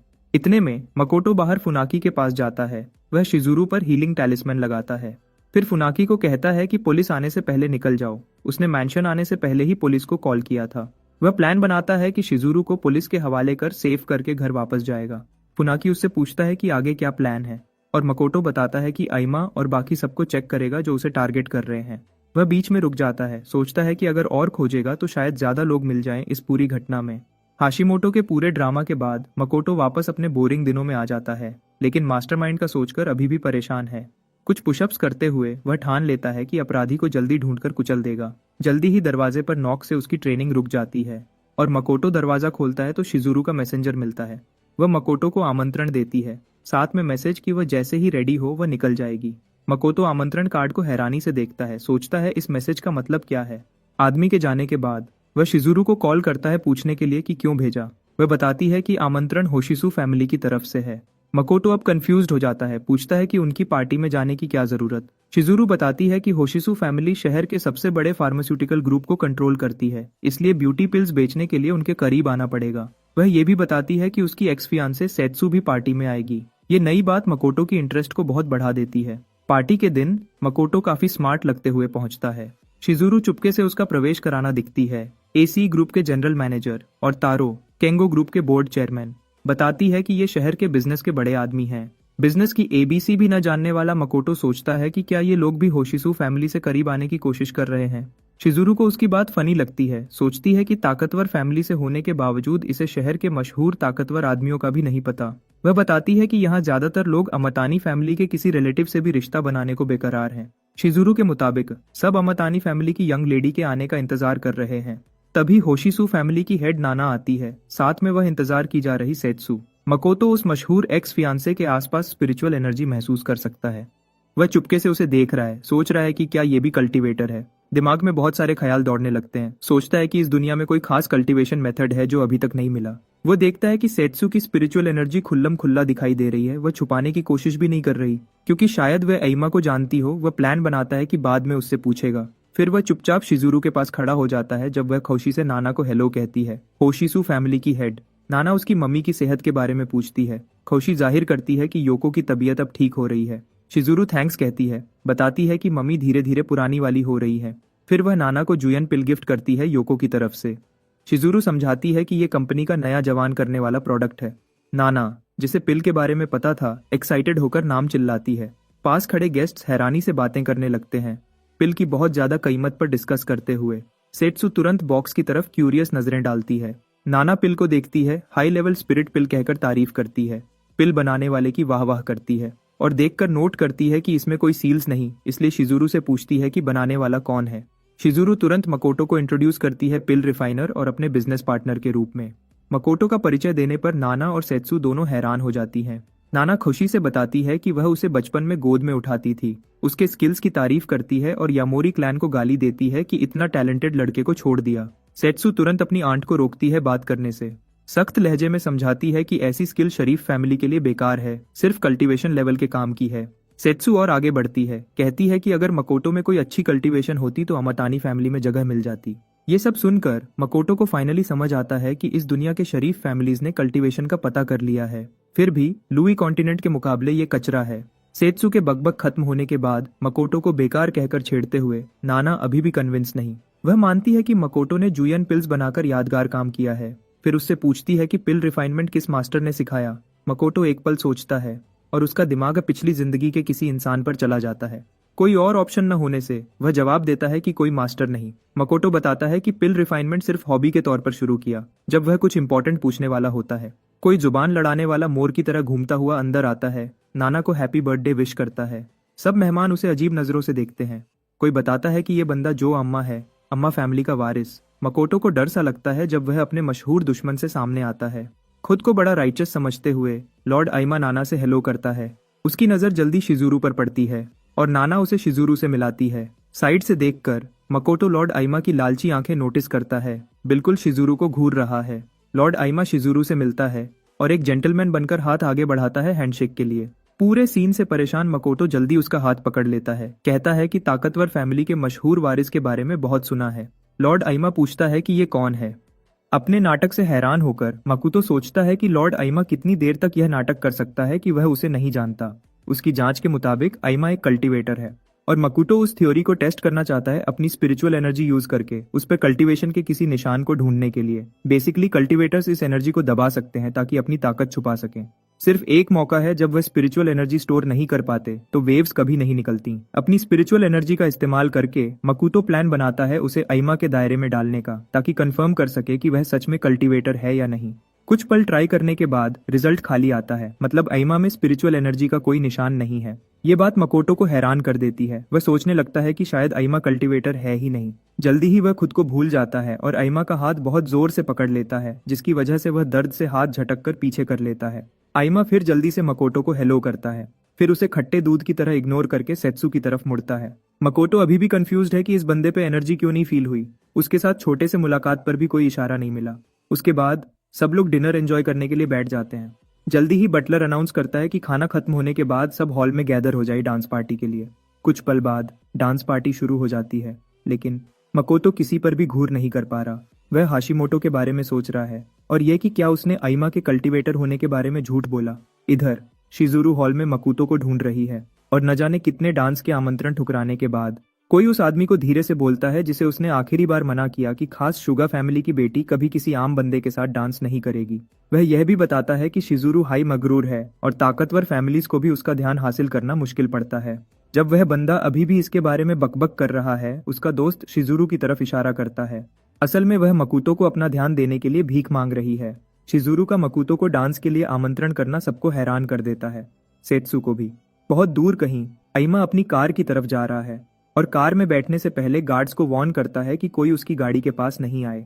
कार के अंदर से गार्ड्स को अजीब अजीब आवाजें आ रही होती हैं। गार्ड्स आपस में बात करने लगते हैं, सोचते हैं कि वह हमेशा कार में अकेला क्यों रहता है अपने एक बॉडीगार्ड के साथ। एक और बंदा बोलता है कि आइमा के सारे बॉडीगार्ड्स आखिर में अजीब व्यवहार करने लगते हैं और अपने फैमिली को भी पहचान न पाए। उनकी बात से पता चलता है कि लॉर्ड आइमा हर कुछ दिनों में बॉडीगार्ड्स चेंज करता है जैसे टिश्यू पेपर, और हर पुराना बॉडीगार्ड बिल्कुल अलग इंसान की तरह व्यवहार करता है। अफवाहों के मुताबिक एक तो पूरा गायब भी हो गया। इधर कार के अंदर बॉडीगार्ड आइमा को थप्पड़ मारता है, गालियां देता है कि सेत्सू के सामने दूसरी औरत का हाथ क्यों पकड़ने की कोशिश की। आइमा डर भरे एक्सप्रेशंस के साथ जल्दी जल्दी माफी मांगता है गलती करने के लिए। अचानक बॉडीगार्ड की उंगली में पहनी रिंग से स्पिरिचुअल एनर्जी निकलने लगती है। उसका चेहरा अजीब तरह से बदल जाता है, असली लॉर्ड आइमा में बदल जाता है। वह बताता है कि उसने इस फेक डबल को सिर्फ थोड़ी सी उपयोगिता की वजह से रखा था। फिर धमकी देता है कि अगर आज जैसी गलती दोबारा की तो इस बंदे का अंजाम कर देगा। कुछ पल बाद लॉर्ड एमा गाड़ी से बाहर निकल आता है और दो गार्ड्स को बोलता है कि वे उसके साथ हॉल में चलें। एक गार्ड कार की तरफ शक भरी नजरों से देखता है, सोचता है कि अंदर जो दूसरा बंदा था उसके साथ क्या हुआ होगा। वह नोटिस करता है कि बाकी बातों की तरह एक बॉडीगार्ड हमेशा गायब हो जाता है। इधर कार के अंदर फेक एमा को बांधकर मुंह बंद कर दिया गया है। वह आजादी पाने की कोशिश करता है लेकिन रस्सियां बहुत मजबूत बांधी गई हैं। जल्दी ही फेक बंदा रो पड़ता है, देखकर कि वह अपनी किस्मत से बच नहीं सकता। उसके बाद असली एमा हॉल में घुस आता है जैसे कुछ मिनट्स पहले कार में कोई एलियन वाला कांड नहीं किया हो। खुशी से सेत्सु को आवाज देता है, लेकिन वह अपने पुराने बॉयफ्रेंड और उसकी नई गर्लफ्रेंड को साथ डांस करते देखकर जल रही होती है। सच में पूरा हॉल मकुतो और शिजुरू पर ही फोकस किया हुआ है। आइमा उसकी नजर का पीछा करता है देखने के लिए कि क्या चीज उसका ध्यान खींच रही है। हॉल में फुसफुसाहट शुरू हो जाती है जब लोग मकुतो की पहचान के बारे में गेस करते हैं। सो सब सोचते हैं कि किस तरह किसी ने इस मशहूर क्वीन शिजुरू को जीत लिया। शिजुरू और मकोतो अपनी ही दुनिया में खोए हुए लग रहे हैं। म्यूजिक अपने हाई पर पहुंचता है, दोनों को पूरी तरह से खुशी के बुलंदियों पर पहुंचा देता है। इस रोमांटिक लम्हे को देखकर शिजुरू मकोतो की तारीफ करती है कि वह कितना जबरदस्त डांसर है, जिससे वह बिल्कुल बेखौफ हो जाता है। वह और तारीफ करती है कि उसने पार्टी के मूड को कितनी अच्छी तरह मैच किया। शिजुरू समझाती है कि यही एक तरीका है होशिसू फैमिली का ध्यान हासिल करने का, उनके जवान करने वाली पिल्स के प्लान के लिए। मकोतो खुश है कि उसके डांस स्किल्स से सबका ध्यान जा रहा है, क्योंकि असली मालिक ने घर से निकाले जाने से पहले डांसिंग सीख ली थी। उस स्किल को कल्टीवेशन से आए संतुलन के साथ मिलाकर मकोतो डांस फ्लोर पर पूरा हैवान बन जाता है। नाना, जो अभी देखा उससे प्रभावित है, सेत्सु से पूछती है कि क्या उसे पता था मकोतो डांस कर सकता है। हमेशा हारनी सेत्सु उसका मजाक उड़ाती है कि डांसर होने के बावजूद वह बेकार ही है। नाना उसे छेड़ती है, कहती है कि उसने पकड़ा कि तू उन दोनों को कितने गौर से देख रही थी डांस के दौरान। एमा भी बात में शामिल हो जाता है, जिससे नाना पूछती है कि क्या सच में उसे मकुतो नहीं जानता। आइमा उसे यकीन दिलाता है कि आज ही पहली बार मिल रहे हैं, लेकिन नाना को यह बात काफी शक्की लगती है। वह सोचती है कि ताकतवर फैमिली का वारिस इतनी मशहूरी के बारे में कैसे नहीं जानता। आइमा उसे बहकाने के लिए कोई छोटा सा बहाना बनाता है, जिसे नाना बिल्कुल इग्नोर कर देती है। वह मकुतो के पिल रिफाइनमेंट के टैलेंट पर सोच में पड़ जाती है। उसके टोन से उसे लगता है कि वह मकुतो को अगले लेवल पर ले जाना चाहती है। आइमा को इससे खतरा महसूस होता है और वह उसे बुरी नजरों से घूरता है। आइमा दिल ही दिल में नाना को गालियां देता है। वह उसे सिर्फ सेत्सु की वजह से खुला छोड़ रखा है। फिर वह मकुतो पर नजरें गड़ा देता है, उसे भी चुपके से गालियां देता है। इतने में पहले वाले दो गॉसिप करने वाले बंदे मकुतो की पहचान पता कर लेते हैं। ये इग्नोर करके कि सेत्सु सब कुछ सुन सकती है, वह सेत्सु, आइमा और मकुतो के बीच लव ट्रायंगल की बात करते हैं। सिल्वर बालों वाला मकुतो का मजाक उड़ाता है कि उसने मशहूर होने का सबसे आसान रास्ता छोड़ दिया। ब्लॉन्ड वाला बोलता है कि यमोरी के इस कचरे के लिए पहचान बनाने का सिर्फ एक ही रास्ता है कि वह सेत्सु के पीछे भोला आदमी बने। वह यह भी अंदाजा लगाते हैं कि मकुतो पार्टी में सेत्सु के करीब आने के लिए ही आया होगा। सेत्सु सबकी बकवास से तंग आकर टेबल से उठ जाती है। नाना कहती है कि थोड़ी देर और रह, लेकिन सेत्सु कहती है कि उसे आराम चाहिए। चुपके से जाने के बजाय वह अचानक रुककर मकुतो का सामना करती है।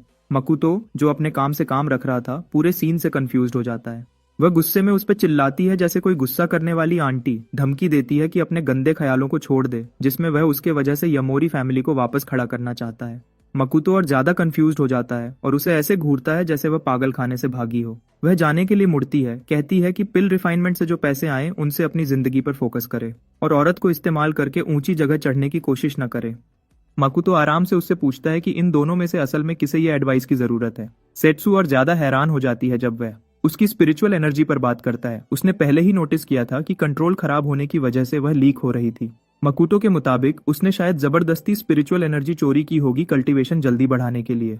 वह वार्न करता है कि ऐसे बेकाबू तरीके से लंबी दौड़ में सिर्फ शरीर को नुकसान होता है। उसे गौर से देखकर मकुतो साफ बोल देता है कि उसका शरीर पहले ही अपनी लिमिट पर पहुंच चुका है। फिर भी उसे नीचे देखकर सेत्सु सोचती है कि एक आम बंदे जैसे वह उसकी हालत का सही अनुमान कैसे लगा सकता है। मकुतो फिर बताता है कि वह उसकी प्रॉब्लम ठीक कर सकता है, लेकिन सेत्सु उस पर यकीन नहीं करती। लेकिन उसे कोई फर्क नहीं पड़ता, क्योंकि अगर वह यकीन न करे तो नुकसान उसी का होगा। जब वह वार्न करता है कि उसका टाइम खत्म होने वाला है तो सेत्सु डर के मारे सिमट जाती है। वह पास आता है और उसके साथ डील करने की ऑफर देता है, अगर वह आइमा को उसके लिए कुछ दे सके। इधर आइमा गुस्से से खौलते हुए दूर से उन दोनों को देख रहा होता है। पार्टी खत्म होने के बाद शिजुरू और मकुतो नाना से टकरा जाते हैं, जो जुयोन पिल में इंटरेस्ट दिखाती है और उन्हें अकेले में बात के लिए इनवाइट करती है। वे तीनों गार्डन में साथ चलते हैं और मकुतो उससे उसकी असली वजह पूछता है। नाना हंसकर कहती है कि उसे आंटी बुलाओ। मकुतो मना कर देता है क्योंकि वह अब यमोरी फैमिली का हिस्सा नहीं है। यह सुनकर वह कहती है कि वह और सेत्सु एक जैसे हैं। नाना बताती है कि सेत्सु ने भी अपने माँ बाप खो दिए थे और वह अमाटानी फैमिली की कठपुतली बन गई। उसका अंकल ही कठपुतली बनाने वाला है, शादी तक का फैसला वही करता है। खुशकिस्मती से उसे एक बड़ी मार्शल आर्ट्स फैमिली ने पहचान लिया। उनके सपोर्ट से सेत्सु को बड़ा कल्टीवेटर बनने का मौका मिला। नाना और कहती है कि जब तक सेत्सु कॉमनर के दर्जे से ऊपर नहीं उठती, वह फैमिली की कठपुतली ही रहेगी। ये सारी कल्टीवेटर वाली बकवास शिजुरू के लिए बिल्कुल कंफ्यूजिंग है। दूसरी तरफ मकुतो समझ जाता है कि कॉमनर के दर्जे से ऊपर उठने का मतलब थर्ड स्टेज ऑफ कल्टीवेशन में जाना है। कल्टीवेटर की दुनिया में सेकंड और थर्ड स्टेज के बीच बहुत बड़ा गैप होता है, मतलब थर्ड स्टेज में जाना बहुत मुश्किल है। मकुतो सोचता है कि इसलिए ही सेत्सु ने कल्टीवेशन जल्दी बढ़ाने के लिए इतने खतरनाक तरीके अपनाए होंगे। वह हैरान होता है कि नाना उसे यह सब बताई क्यों रही है। नाना उदास होकर बताती है कि वह सेत्सु की हालत ठीक करने की कोशिश कर रही थी, लेकिन कोई दवा काम नहीं कर रही। वह और बताती है कि मकुतो की जुयन पिल्स देखकर उसे नई उम्मीद जगी। शिजुरू को यकीन नहीं होता कि खास मेडिसिन एसोसिएशन की प्रेसिडेंट असली डॉक्टर से ज्यादा मकुतो पर भरोसा कर रही है। मकुतो चुपके से नाना की बातों और बड़े कल्टीवेशन वाले हंगामे पर सोच में पड़ जाता है। वह यह भी नोटिस करता है कि लुई कॉन्टिनेंट के मुकाबले यहाँ की कल्टीवेशन टेक्निक्स बहुत सड़ी हुई हैं। उसे वाकयात में लाते हुए नाना कहती है कि वह जुयोन पिल में भी इंटरेस्टेड है। शिजुरू बहुत एक्साइटेड हो जाती है क्योंकि होशिसु फैमिली के सपोर्ट से उनका प्रॉफिट स्काई हाई हो जाएगा। नाना उसके साथ मजाक करती है, कहती है कि उसे तो सिर्फ पैसे पसंद है। थोड़ी देर मजाक करने के बाद वह दोनों से रिक्वेस्ट करती है कि सेत्सु की मदद करें। वह मकुतो को बताती है कि एंगेजमेंट टूटने के बाद सेत्सु ने बगावत करने की कोशिश की थी। मकुतो यह खबर सुनकर दंग रह जाता है। तभी आइमा पहुंच जाता है नाना को सलाम करने और जाने से पहले। वह मकुतो की तरफ हाथ बढ़ाता है हैंडशेक के लिए, उम्मीद करता है कि कभी फिर मिलेंगे। मकुतो उसका हाथ पकड़कर वापस हैंडशेक करता है। हाथ मिलते ही उसे आइमा से स्पिरिचुअल एनर्जी निकलती महसूस होती है।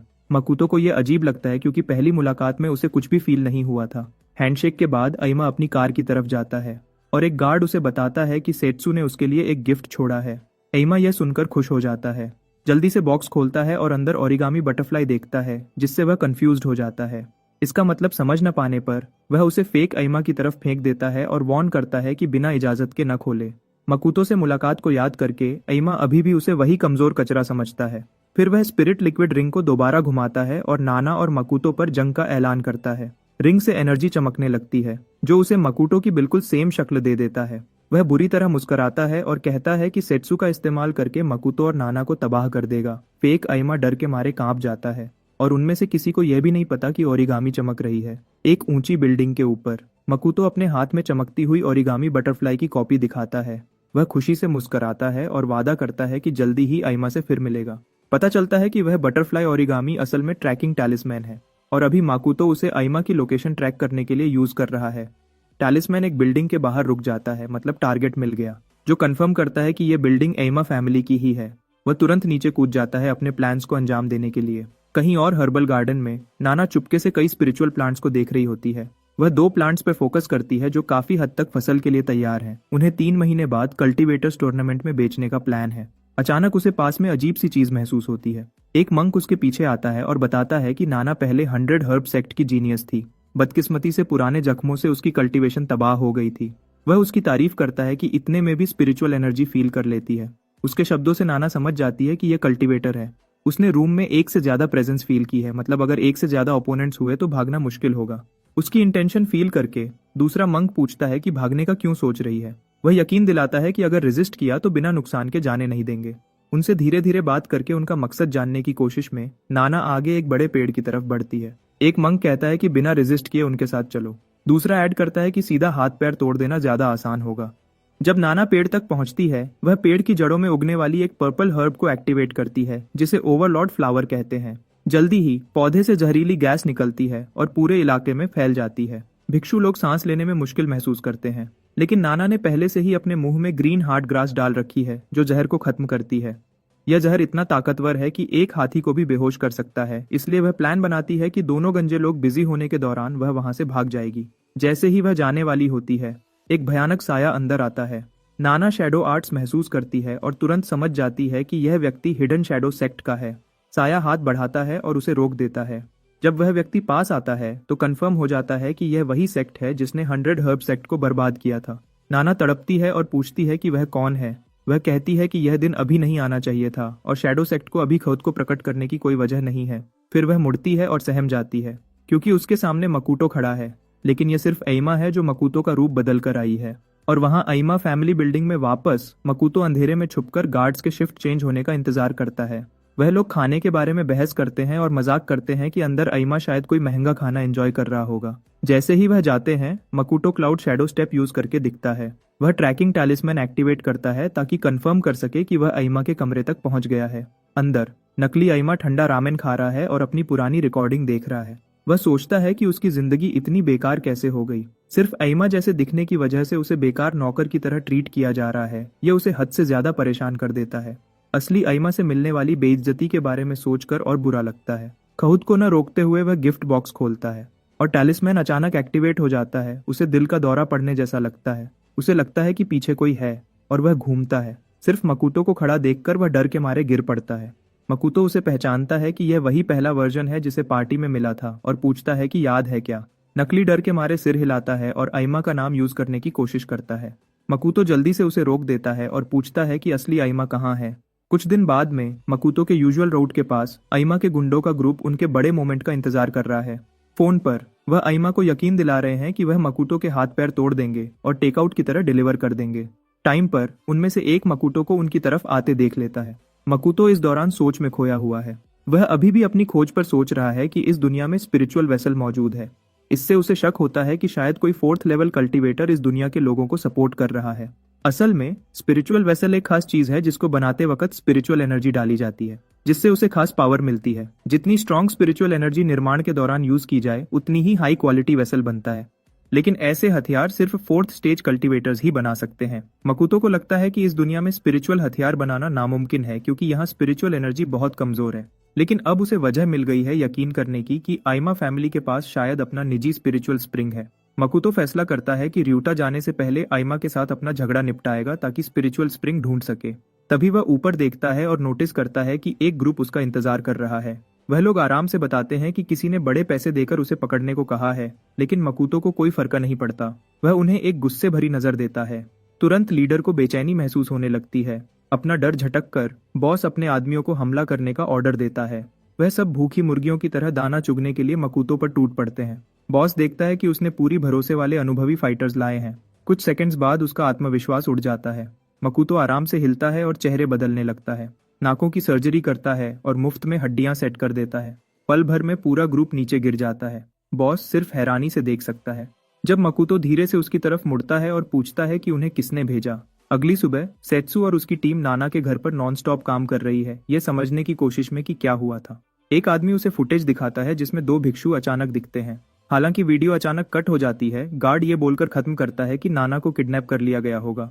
फिर वह एक और क्लिप दिखाता है जिसमें तीसरा अटैकर है और सेत्सु सहम जाती है जब वह मकूतो का चेहरा देखती है। गुस्से में सेत्सु तुरंत मकूतो के एड्रेस पर निकल पड़ती है। अपार्टमेंट के बाहर एक पिटी बांधा हुआ आदमी उसे रोकता है और आराम से पूछता है कि अपॉइंटमेंट है क्या। वह उसे इग्नोर करती है और मकूतो से मिलने को कहती है। जख्मी आदमी चुपचाप उसे अंदर ले जाता है। सेत्सु पीछे पीछे जाते हुए नोटिस करती है कि काफी रफ दिखने वाले आदमी बाघ का ख्याल रख रहे हैं। छत पर मकूतो आराम कर रहा है जबकि पिछले दिन का खरीदा हुआ बॉस उसकी सेवा कर रहा है। असल में सारे पिटी बांधे हुए आदमी IMUs के गुंडे ही लगते हैं जिन्होंने पहले उस पर हमला करने की नाकाम कोशिश की थी। कुछ ही पल बाद सेत्सु गुस्से में अंदर घुसती है और मकूतो से चिल्लाती है कि नाना को छोड़ दे। मकूतो कंफ्यूज्ड होकर उसे देखता है। उसे पता ही नहीं कि बात क्या हो रही है। वह फिर इल्जाम लगाती है कि उसने उसकी आंट को किडनैप किया है। जब वह अभी भी हैरान दिखता है, सेत्सु टैबलेट निकालती है और उसे फुटेज दिखाती है। मकूतो तुरंत पहचान जाता है कि वीडियो में जो व्यक्ति है वह स्पिरिचुअल वेसल यूज करके उसका रूप बदल रहा है। वह जल्दी समझ जाता है कि आइमा ने यह सब उसके और सेत्सु के बीच दरार डालने के लिए किया है। जब सेत्सु स्पिरिचुअल एनर्जी निकालना शुरू करती है, लड़ने के लिए तैयार होते हुए, मकूतो आराम से उसे बताता है कि वह रात 1 बजे नाना के घर पर कभी गया ही नहीं था। साबित करने के लिए वह कहता है कि आइमा के गुंडों से पूछ लो, और यह बात सुनकर सेत्सु को चैन मिल जाता है। गुंडों का बॉस फिर उसे अपनी चैट हिस्ट्री दिखाता है आइमा के साथ, समझाता है कि उन्होंने मकूतो को पकड़ने के लिए पैसे लिए थे। आखिरकार यकीन हो जाने पर सेत्सु पूछती है कि फुटेज का क्या करेंगे। मकूतो जवाब देता है एक वीडियो दिखाकर जो उसने पहले रिकॉर्ड की थी नकली आइमा की। वह यह सब आइमा की चालों का प्रूफ रखने के लिए किया था। सेत्सु वीडियो देखती है जिसमें यासुहिरो कन्फेस करता है कि वह लॉर्ड आइमा का हमशक्ल बन रहा था। वह बताता है कि आमतौर पर वह सिर्फ गार्ड है, लेकिन पहले पार्टी में वह आइमा बनकर गया था। यासुहिरो खोलकर बताता है कि लॉर्ड आइमा एक रिंग यूज करता है जिससे किसी का भी रूप बदला जा सकता है। यह सुनकर सेत्सु पूरी तरह शॉक हो जाती है। मकूतो फिर उसे स्पिरिचुअल वेसल्स का पूरा कॉन्सेप्ट समझाता है। वह और बताता है कि आइमा का प्लान है कि सेत्सु नाना के किडनैपिंग के शक में उसे खत्म कर दे। यह सुनकर सेत्सु गुस्से में उसका सामना करने निकल पड़ती है, लेकिन मकुतो उसे रोक लेता है कि बात बिगड़ जाएगी। वह वार्न करता है कि जल्दी में कुछ किया तो नाना को खतरा हो सकता है। सेत्सु पूछती है कि फिर वह कैसे सोच सकता है कि वह यह सब छोड़ दे, वह तो ऐसे ही रहने वाली नहीं है। मकुतो बताता है कि वह आइमा की ही चालों से उस पर पलटवार कर सकते हैं।